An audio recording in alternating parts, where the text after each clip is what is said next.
We are back with Heroes of the Dorm, and we're moving on to Game 3 of 5 between the Boston Eagles and Arizona State University. Let's go to our commentator's desk as we go ready to battle. Thank you, Michelle. It's been a pretty sick series so far, guys. That last finish, I was like, oh, but they saved it. And I know. Well, there were catapults there. And you know, my favorite part of that entire match was that it was clear that Arizona State went into the game with a clear plan. They didn't really have obvious big damage dealers. They didn't have obvious big mid team fight combos, but they just kept pushing. They were so focused on pushing, on getting objectives, on getting the tributes, on grabbing Merc camps. When the Merc camps were pushing, they joined in, leveraging Sylvanas, pushed with them. And in fact, if you looked at that match, every single fight that Arizona State University won was a 5-on-4. They had already picked off a member of the opposing team. Every single 5-on-5 team fight went to Boston College easily, straightforwardly, because there wasn't really a good finishing move for Arizona State in those battles. And it's amazing to me to see them pretty much win without going for team fights. It's just dodging. It does show you what happens when you just start to get enough of those keeps and forts destroyed on one side of the map. The armies are just so big as they're pushing forward. But that was the map Cursed Hollow. Let's talk about the map that we're about to go on here. It's going to be Tomb of the Spider Queen. Now remember, the loser picks this map, so this is obviously a map that for the team that didn't do well, they're going to be feeling a lot more confident on this. Let's talk about it. Tomb of the Spider Queen, of course, has 3 lanes, 3 tug-of-wars going on throughout the entire game. But these 4 mercenary camps are often not claimed very much. It can certainly help you push in the lane, but the core mechanic of the match is collecting gems. You get these by eliminating mercenaries, by eliminating minions in lane, by picking off enemy heroes, and eventually, if you collect and turn in enough, it will summon these web weavers that don't deal too much damage, but they let you push aggressively. In fact, the biggest characteristic of Tomb of the Spider Queen is how small it is. These teams will be cramped next to each other the entire game, and just like before on Dragonshire, if you have teams roaming together in big packs, little mistakes get punished massively. You can lose your whole team in an instant. So who does this map go to then? Who's better in these small, tight corridors where we're going to have a lot of group fighting? Well, if Boston College gets Kerrigan once again, I'm fearing for Arizona State University. Kerrigan reigns supreme on this battleground because she forces team fights, and as mentioned by Nate9, this battleground is very, very small, which means fights will be happening very, very often. So if you get members like Kerrigan or ETC, you can force team fights to happen, you can take that advantage and run with it. There won't be an Arizona State University throwing waves at you the entire time because team fights that Boston College reigns supreme in could be happening a lot here. It's also incredibly different from Cursed Hollow, which is a big map. Yeah. There's a lot of avenues to run down. This map is very narrow with all these tight hallways and tight corridors. So we'll have to see, but it's definitely going to be a factor here. It is a little bit similar to Cursed Hollow in the fact that you're fighting over very specific locations to try to deposit. But before we go on to that anymore, the draft is actually ready. So let's see what heroes they'll be selecting for the map Tomb of the Spider Queen. Well, it looks like Jaina, the first pick, not too surprised. Small map, Jaina can get in there, do her damage. A very strong character for this map. And it's important to note that she doesn't deal damage over time. She does bursts of them. Can pick off an enemy hero very, very quickly. Is also very flexible. Looking at Boston College's first 2 picks is going to be absolutely crucial because, as you were saying before, Tim, this is a team fight heavy map, and of course Boston Eagles have not locked in their picks yet in the draft, obviously deliberating because little tiny differences in team compositions get magnified enormously due to how tightly compacted the map is. Yeah, I'm assuming they're probably going to try and pick up maybe Sylvanas early. Oh no, they're actually immediately going for those engagers. Diablo will be their first choice. Now, the question is, do they move straight into a Tyrande pick here and use that synergy early and have a little rotation? No, they do move into Sylvanas. Sylvanas is a hard character to kind of let your opponents get, so go ahead and pick her up first, and then you can move on to another hero that you would like. And honestly, Arizona State University could take away Tyrande from them because Tyrande's Hunter's Mark actually pairs very, very well with Jaina's abilities. Oh, that's a very good point. She can really make the damage spells deal much, much more damage. We'll see if they go for her. Coming up with these next picks. Can't stress enough how important little synergies are. Tyrande's Hunter's Mark works so well with Jaina. Tyrande's Lunar Flare works so well with Diablo. This is, again, the most important piece of the drafting phase. Do you have a way to adjust and to tune your composition? So at this point in time, Arizona State is actually still not locked in their upcoming choice. And I'm curious, what do you think is going to be some of the critical team fighting pieces on this map, Tim? Yeah, I'm actually very curious as to what Arizona State University will be going for. I mentioned earlier before the broadcast that they have something in their bag here that they may want to pull out, and this might be the point where they do it. It does include two popular characters, well, infamous characters, Zeratul and Gazlo, and bringing them together for combinations and blow people up. Now, it is a possibility that they might bring it out in game number 3, but the question is whether or not they want to do it. They are on the line here. It's game number 3. If they lose this, they go home. Yeah, and I want to echo that for a second. It is all going to come down to this. We've seen some very unusual team picks here, but one mistake, and that is going to be it. They're going to be out of this. And we saw Zeratul being selected right here. Ooh, that is that Zeratul pick. Will they grab Gazlo to go with them? I would be just over the moon about that, man. And he's very hard to pull off in this battleground. It is a possibility. Okay, they go straight into Tassadar, so they do have the potential to pick it up at 4th or 5th. But Zeratul is a hero that is cloaked, which is basically invisible to the opposing team. They do see a shimmer, but for the most part, he can move around, snake around, and really try to pick off people that aren't paying attention. So Zeratul, very low on HP, but high in damage, just like Jaina. Yeah, great assassin unit there. Getting Tassadar, we've already seen Tassadar in action quite a bit. Very impressive when it comes to defense as well as offense and trapping. And of course, Arizona State is likely going to employ the strategy of giving Tassadar to Kotank. An excellent move. Now, knowing Boston College's history, they've been prioritizing Uther quite a bit. Uther is, of course, going to do a great job in these tight corridors where you can both stun and heal, two of the most important things if you're having relatively frequent team fights. It seems that they have a bit of a trend, though, when they're picking up, if they do pick up Uther, it's for Kerrigan, so she can dive in and they can use that Divine Shield. But I think I agree with you, Day9. If they go with Uther, he's so versatile, it can be good. Oh, please! Oh, maybe not. Looks like it will actually be Uther. So Uther is, again, a great pickup. He's versatile. He can pick up Divine Storm here, which is the AoE stun that we were mentioning earlier. Or if they want to pick up Kerrigan later, which is great on this battleground, although they already have a charger, they can use that Divine Shield to allow Kerrigan to go in there and make some plays. Yeah, once again, Uther, really one of these supports that's very versatile. You can do a lot of different types of strategies with him, so a nice pickup for such a small map. And I believe we have Falstead being picked here now, which is not a terrible pick at all. Falstead with the ability to leap across huge sections of the map, it could be quite strong. We just might see the same style that we saw in Game 1 with Boston College favoring Tyrael. Arizona State, in the meantime, nabs Brightwing, a strong mobile support, pairs very nicely with Tassadar, that supporting duo, and ETC. This is a very solid lineup from Arizona State. Yeah, I'm expecting a Maj Pit here for ETC just because of Zeratul Void Prison. You can have ETC Power Slide, which allows him to move into an area and then drop his heroic ability Maj Pit, and it makes everyone dance around them. That allows Jaina and Tassadar to use Archon. We might see Archon actually here from Arizona State instead of Force Wall, which might be the ultimate mind-blown moment. But the 5th pick here will be Tyrael, and it's going to be Falstead and Tyrael, which, by the way, the community calls the combination of these two the crispy taco. You take a member, you use Judgment, jump on a member, and use the Henteron Blast to blow up a couple members. The crispy taco. The crispy taco.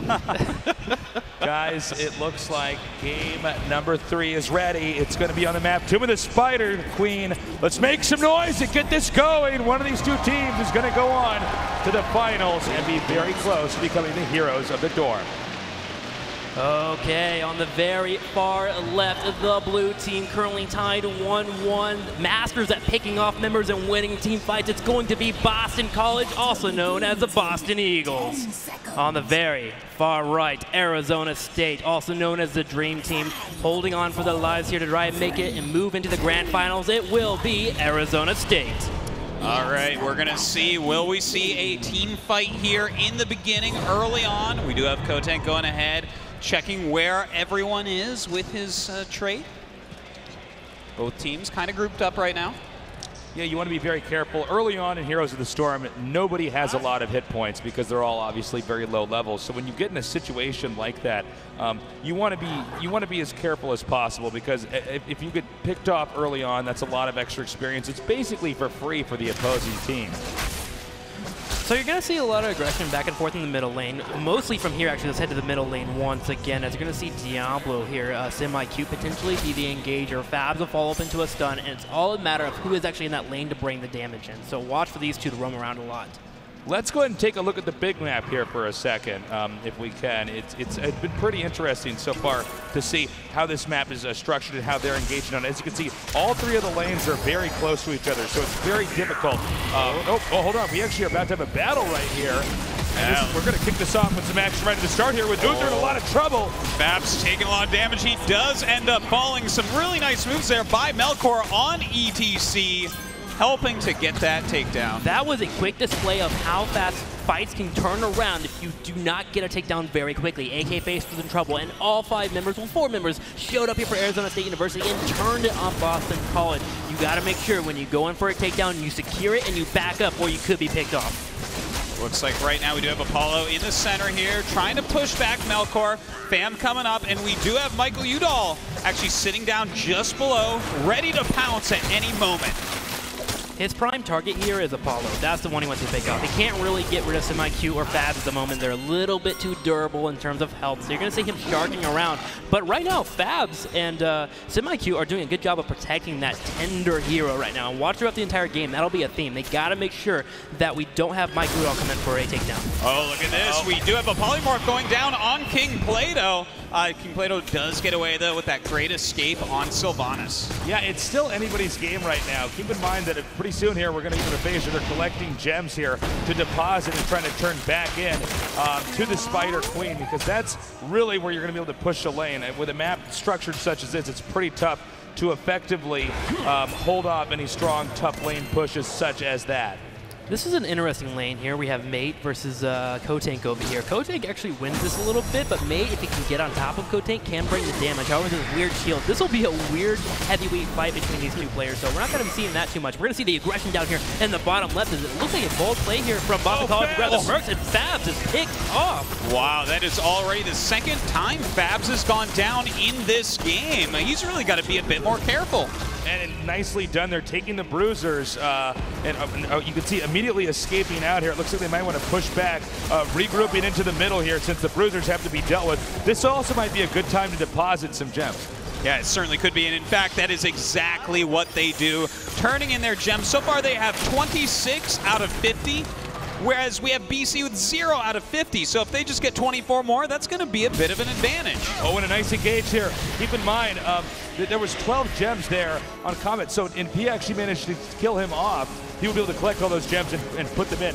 Kotank trying to get a turn in here. He does have 13 of those 24 gems that are needed, but it's really hard to pull off. You see the constant aggression from both teams. You need to go back to lane. And, you know, back in the middle lane, we got some aggression going on. And, for the most part, I'm actually looking at Arizona State University. They're a little bit ahead right now, and they want to keep up that aggression, and they have a tool like Mike on Zeratul that will allow them to keep that lead as they can potentially pick off anyone that's too aggressive. You see Boston College playing a little bit more reserved than normal. Now, let's not forget that you see these little numbers next to a little gem next to their health bar. Well, what that is showing us is how many gems they're carrying. If you see someone with a lot of gems, sometimes that player will be targeted down by the other team, because dropping all those gems, it's going to take a long time to get them back. Yeah, there is strategy in who holds the gems for your team. Normally you want to try and put on warriors or maybe your supports, the ones that aren't going to be focused down much in team fights. That way your assassin damage dealers can go ahead and step up and bring out the damage. But Apollo is actually going to be carrying the gems here for Boston College, as he's been the one being in this lane the entire time. They have to some way ferry him into a situation where he can get that turn in. I have some incredible stats here. In the bracket pick, only 3% of people picked Boston College, where compared to everybody else picking 32% there for Arizona State. So if Boston College wins this, that is a huge upset as far as how everybody was viewing these two teams. Good on them, man. Showing up, making plays, getting to game number 3. I think already they've overstated that, you know what? We're here to play. They certainly are. They've been showing us some fantastic moves, some great new compositions. I am loving it so far. We've seen a lot of mix-ups so far this game, but so far BC hasn't been able to get any takedowns. Yeah, it's very hard for them to do so with Zeratul floating around. They're going to go ahead and grab these mercenary camps on the far right because they have the pressure, Arizona State University, but that allows a turn in here from Plato. He gets them in the first web weavers of the game. Well, yeah, they get that turn in there. That's going to be absolutely helpful as we're going to see a very, very strong push coming up here now. The Spider Queen going to be spawning shortly. That's right. Those web weavers there are going to come straight up to wherever your minions are in that lane, help you push a little bit. Again, they don't deal that much damage. They don't have that much health, but it helps. It's in all three of the lanes, so you definitely gain a bit of an advantage by having them help you push. And speaking of push, it's going to be up here. Right now we see right wing having to be forced back just a little bit here, and now in mid as well. Looks like that should be more easy for Arizona State to deal with. And down here, up here in the top lane, the push is looking quite strong as well too. Looks like already we do have this lane dealt with as far as the web weavers go. Gets taken out there by Melkor on ETC. So we do have BC rotating down to help this one as well. Gets taken down. Fam and AKA Face being able to clean this all up. So the entrance down there at the bottom lane has been opened up. That means that they can get a little bit closer to maybe getting in there and getting that fort, which would be very helpful. Lanes get pushed pretty quickly, in a pretty out of control rate here. If you lose 1 or 2 forts, this game can start to get pretty crazy. By the way, Diablo flipping the ETC over there. ETC does narrowly escape. Yeah, he's got to be careful about that with 16 gems. If he gets taken out, that's a big victory for BC. So does get out of there very smartly and very quickly. So Boston College, although they didn't get much out of that push, they did get a little bit of experience that's put them just a little bit ahead right now. They're about to hit level 10 in a couple of seconds. So you see them starting to be a little bit more aggressive because they know that if they get into a fight, they could hit level 10 before their opponents, use that small window, and secure a couple of gem takedowns as well as a few takedowns to go ahead and move towards fort. So you see them posturing. Look at them all close together right now, looking for a fight. Right now, down in that bottom lane, we do have King Plato pushing heavily with Sylvanas still. It looks like we might be having a turn-in at the top turn-in spot coming up, though. Not a bad idea. We've seen Zeratul doing a very good job roaming around here. Remember, he can stay cloaked, so he's just going to hide in certain corners and wait for a moment where he can jump into a battle and try to get a takedown. Oh, the forest wall coming down from Kotank as we're used to, but missing as we're not used to there. Mate gets away and can push Kotank back, who, by the way, 29 gems, that's a lot. That it is. They do not want to lose it. Melkor has 22 gems as well. So many gems that could be lost in the next team fight. The stakes are very high right now. The breaking point is here, and Boston College wants to take advantage of that. Remember, they've been dumping off all their gems. They're okay with fighting. No kidding. There's going to be a bullseye on his back while he's trying to drop off these gems, and that's definitely going to be something the opposed team's going to try to utilize. Once again, a successful turn-in now as we're going to have the Spider Queen spawning in all 3 lanes for a proper push over here to Boston College's base. That's right. We'll see if they can gain some sort of big advantage out of this. Those web weavers flying forward quite quickly here to help out. And it looks like everyone has decided, let's push that center lane to begin with. See Mike sharking around here, that Zeratul player. He wants the one that does the engagement. He wants to drop the Void Prism down so we can have Melkor go in and use the potential heroic that he wants to use. In fact, he actually picks stage dive, so the Void Prism is even more important. Mate that goes in there, the handle and blast, and the Void Prism to counter and watch the red team as they move in. All right, it looks like the Void Prism does go down. We do have Semicube pop his heroic, breathing fire upon everybody, but it looks like ASU all gets away from this situation. Semicube turns it around, going for Fam, but the force wall was big. Semicube in trouble. Divine Shield from Uther is going to keep Diablo alive for a sec, but Semicube is taken down, and we now have Arizona State University, a majority of them at full health, knocking on the front door in the top lane. Very well done there by Melkor, sliding in with that ETC character, now going up to the top. Looks like he does want to battle against that fort and take it down. Very nice push there through the middle. As we can see here, just on the defense right now is Boston College. Arizona State they're solid. I love their team comps. I love the way they've been approaching this game. They seem to be pretty confident that they're going to be able to take this. Now remember, when you lose the first tier of your defense on a map like this, it makes depositing for the Spider Queen much more difficult. Oh, it certainly does. You just don't really have anywhere to run back to if they over-engage you, so you have to be super careful, oftentimes moving groups or try to sneak in. Look at this, a 32 gem deposit. Oh, wow. Wow. And we have more coming from Melkor, actually. Yeah. He sneaks up with 34 here. He can get this turn in. They get more Web Weavers, and Semi-Cute wants to stop it. There's a nice force wall, but we see Boston College posturing here. Remember, they do have their heroics in about 5 seconds, which means they could team fight. Also remember, Boston College has been doing very good in those team fights. It's really Arizona State that's been winning with a lot of map control as well. Well, it looks like Arizona State going to go ahead, move back, clear out some of these mercenaries, get those bruisers to fight for them, help them push down this center lane once again. Plato in trouble though, just get caught. Melkor charges forward, but Semi-Cute with the lightning breath is gonna stop the engage. There's the crispy taco. It's even AKA Face takes some damage, barely does get away, but Mike Oodle is gonna be chasing here as Melkor is trying to turn around the fight. It's like Mate taking a lot of damage, and Mate will in fact end up going down. Tyrael trying to chase down right now for an explosion. Kotek takes a bit of damage. Nice dive in here by Melkor, going after Fabs. Fabs falls once again. Unbelievable. It's still a 5 versus 3 right now. Now Boston College heavily damaged for the time being. We do see Tassadar managing to get back a little bit further there, and we're going to see them using, looks like the Hearthstone here, to teleport back, heal up. Well, another deposit there. They're going to be getting those Web Weavers in just a second. And that's the real reward from winning that team fight. Yes, they got a couple of takedowns. Yes, they get experience, but they're able to unlock the Web Weavers, which allows them to push that advantage a little bit more. How will they utilize this? We'll see here as we see a majority of them grouping to the left of this Web Weaver now spawning. All right, the Web Weaver moving up that top lane. We have all of the team grouping up right here. ASU want to do a very strong push at the moment. Mike Udall moving forward, checking if anyone's out of position. Doesn't find anyone yet, though. We do have Sylvanas in the very far bottom lane right now, which means Arizona State University, they do see King Plato down here. They could A, go pick him up, or start a team fight in the middle. And in the middle, it looks like it's going to be the option as we actually have some engagements going down here. They're just going to go straight for a fort because Boston College can't defend it without Sylvanas.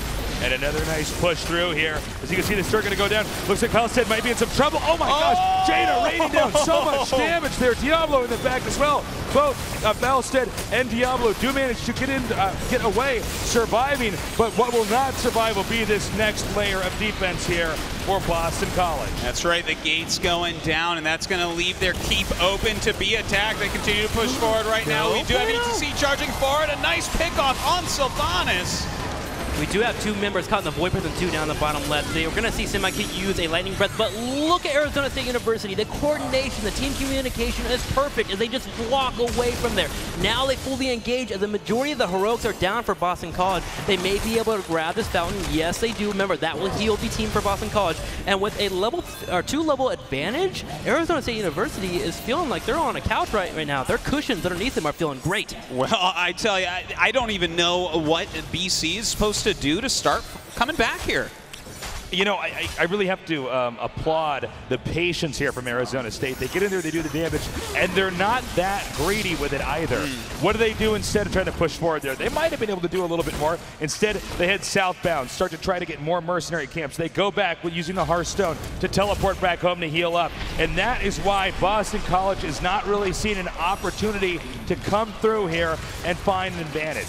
Here's a way that Boston College can come back. They get a turn in, take down some forts, and get that experience back. But they do need to be careful. Arizona State University just hit level 16. They're in a very powerful state right now. And you see Boston, they are scared right now. Plato might get caught out of position, though. You need to be careful, Plato. He hopped on his horse. Can he run away? There goes Semi-Cute, a.k.a. Face is charging forward. Melkor jumps in, doesn't do that well with it, but it looks like he's going after Semi-Cute. Semi-Cute, right wing going down. Sylvanas being taken out as well. It's a 4v4 right now as we see Arizona State actually a bit surrounded here right now, but it doesn't look like what Fabs is going to go down next.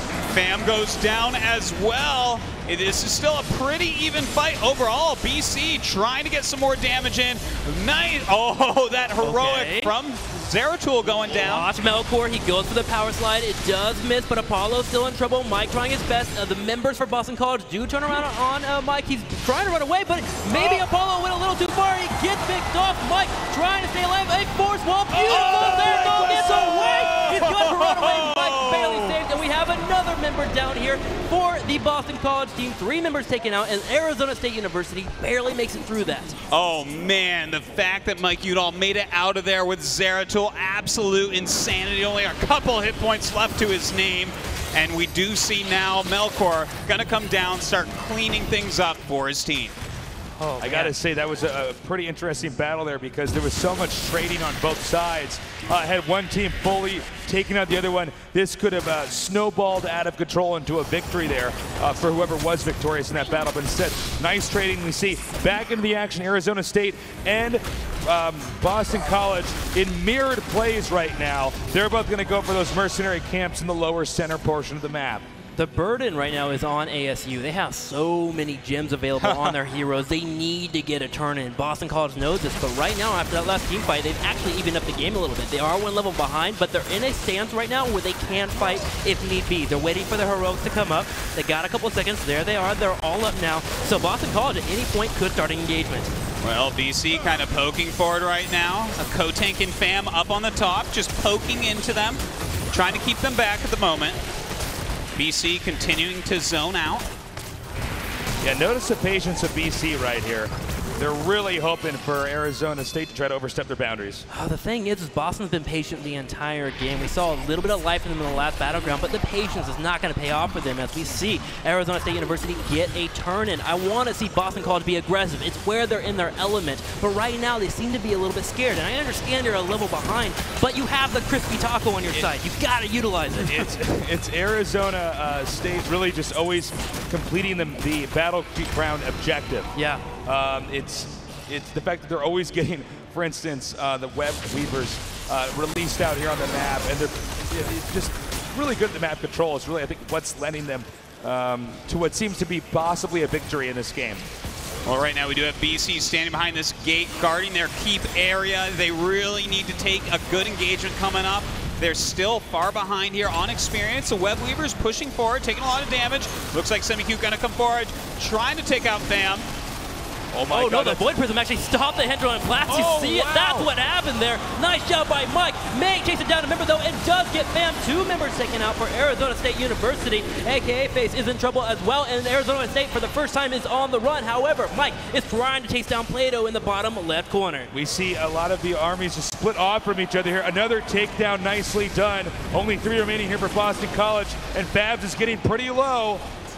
Babs is low indeed, and in fact, he does get taken out by a stage dive here on Melkor's ETC, and they're going to be able to push through this keep now, hitting level 20 and getting their storm talents. There just isn't any more infrastructure here left for Boston College. All the defense is being wiped out. We have 3 heroes that are not even able to respawn yet, at 8 seconds at the earliest for one, and nothing left here with a huge. How funny is that?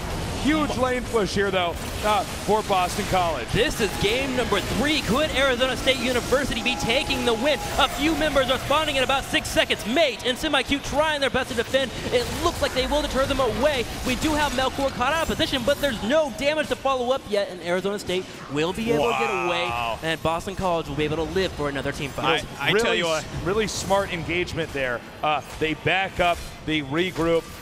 Same as we saw earlier when they win the fight. The last thing you want to do is overextend there and possibly cost you yourself and your entire team the game and the chance to be in the finals. Guys, I think that ASU really wants tuition for their college careers. Okay, they are playing so safe right now. A lot of teams would have stayed there and fought that out, but they're saying, no, back it up. I love it, guys.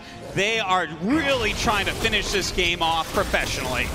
Boston College also wants that free tuition college, and they need to go ahead and get their stuff together and get ready for an engagement. The problem is they're 2 levels behind. They want to get to level 20, and right now, Mike Udall is playing out of his mind right now. Able to interrupt that Tensor and Blast by Apollo in the last team fight was a big deal. Had that gone off, we would have had 2 members taken out for Arizona State University. So watch for Mike here as he is really making the plays. Right, Arizona State with a booby trap here on the map. Now engaging full on. Looks like Brightwing might be the first to go down. Boston College though also with Sylvanas being taken. Babs over here trying to run away. Some blocking here, and he does go down. Somehow lives once again here, but it looks like we are losing a lot of health here on the BC mate, and he does get out of there with Tyrael.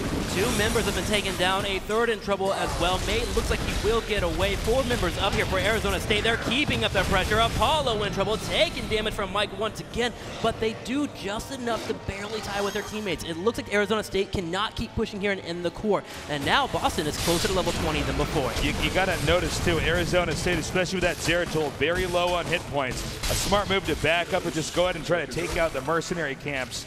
At the same time, though, as you were saying, Trixler, they're almost level 20, and when it's level 20 to level 21, that's a much more even fight than level 19 to level 21. Before we do have a team fight right now, remember, let's pull up the mini-map really quickly. We can see that all of the keeps have been taken down for all of Boston College. They only have their core left on the very far left. That means they have constant pressure coming towards them. They have to deal with minions and their opponents. And oh no, Melkor is charging forwards, and my Q does dodge it, but the horse isn't enough. He's turned into a pig. Is he going to get picked off? Semi-Q took a lot of damage there, does pop his heroic, gets taken out though. Nice move there by Melkor. Melkor fighting back, seeing who he can get. We do see Apollo jumping over to the left here. Nice force wall goes down. Babs getting pretty low on health once again. Babs is going to be taken down now. It's now a 3v5, as you can see. They're starting to close in now, and another takedown. It's a 4v2. Pulset just getting pretty low, and it's now the only remaining hero is Diablo and GG. They tap out. And that looks like that may be it, guys. We have a dive in from Melkor as ASU converges on the core, and they are going to advance to the finals. Arizona State playing so well there. Mike being the MVP in that game, in my opinion. He hit the Void Prisons, he brought the damage, and he never got picked off. Beautifully done, Arizona State University. Gotta be happy with their player there. That was a fantastic series. I got to say, Arizona State really knows how to play a conservative game. They know how to keep it safe, and they know how to engage. It's been an amazing game, and it's only going to be getting better, guys. Now, don't go anywhere. We're going to be right back with Illinois against UC Berkeley as Heroes of the Dorm continues.